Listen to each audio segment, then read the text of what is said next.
Back-to-back really good wins, really good performances at the plate for this team, series win. In a league with the ACC, how does it feel to get a top 25 series win under your belt right now? Well, it feels good, no doubt, because it's been a tough stretch. It seems like every weekend we're facing one of these top 25 teams. We felt like when we got back from Florida State, we kept our head above water and we were surviving, but hoping being home this weekend and trying to jumpstart us a little more. Let's do more than survive. So come out with a one-run win against a really good opponent, and my hope is that this team just stays hungry, man. Just want more.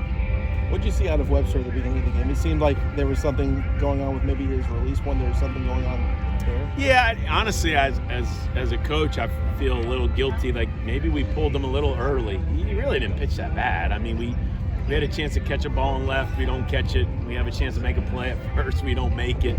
And they're not easy plays, but they're very makeable plays. And he really didn't pitch that bad. It was a tough day. I mean, it was just the umpire established the zone and said you got to throw it in the zone. And I give credit to our guys at the bullpen, man. That was they did a phenomenal job. Obviously highlighted by Lessman there, and then Stark and Bivin were really good. Yeah, after that fifth, I mean, Lessman went out there and just had a dominant performance to the point where he earned the win today. Like, what's a guy like him? How has he kind of progressed over the season at this point? Like sometimes the junior college guys, and now you have to say transfer portal guys because you have some other four-year guys in the mix. But he and Caraba had great falls, and they had good springs. So where Lessman had a little hiccup, it's just making the adjustment from junior college to Division I baseball. I want to get Caraba now to get over that hiccup because they're talented. Sometimes they just make it more than it is. It's pitching. It's just you gotta be aggressive in the strike zone and trust your stuff. And Lessman did that against Cincinnati on a very tough night. They were very offensive.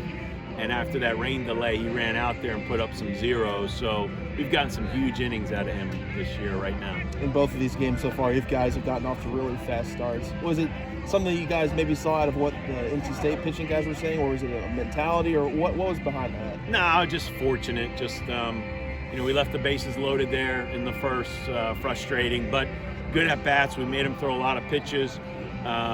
We put up the crooked numbers there after that, but I thought, when we knocked him out, we might have a slight edge getting into their bullpen, but the righty was phenomenal. I mean, he kept it at bay, and which probably helped their pitching staff going into tomorrow. You seem to be establishing some roles for some guys at the back end of that bullpen, whether it's, Stark, kind of a late inning guy, seems to really thrive. He throws a lot of strikes, and then obviously, Tucker has been outstanding for sure the last 3 times he's run out there.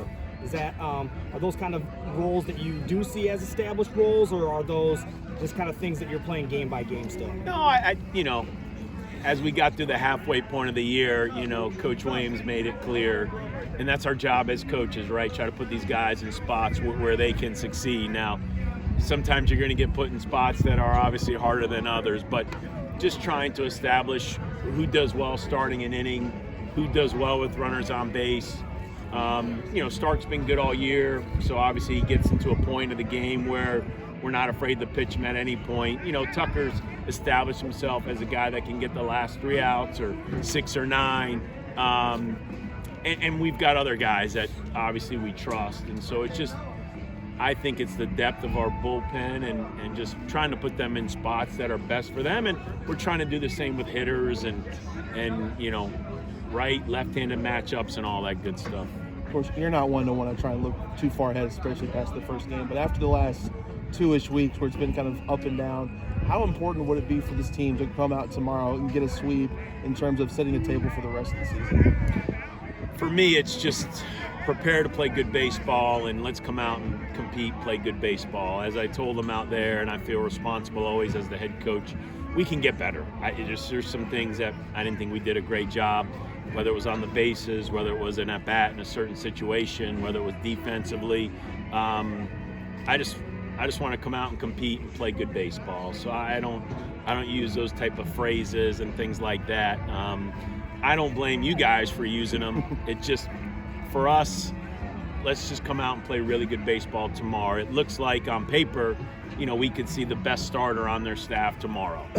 So it's a good challenge for us and a good test for us that if Highfill, I'm assuming, is their starter, he's been their number one guy. So we got a tall task, but I'm looking forward to it. Thank you. All right.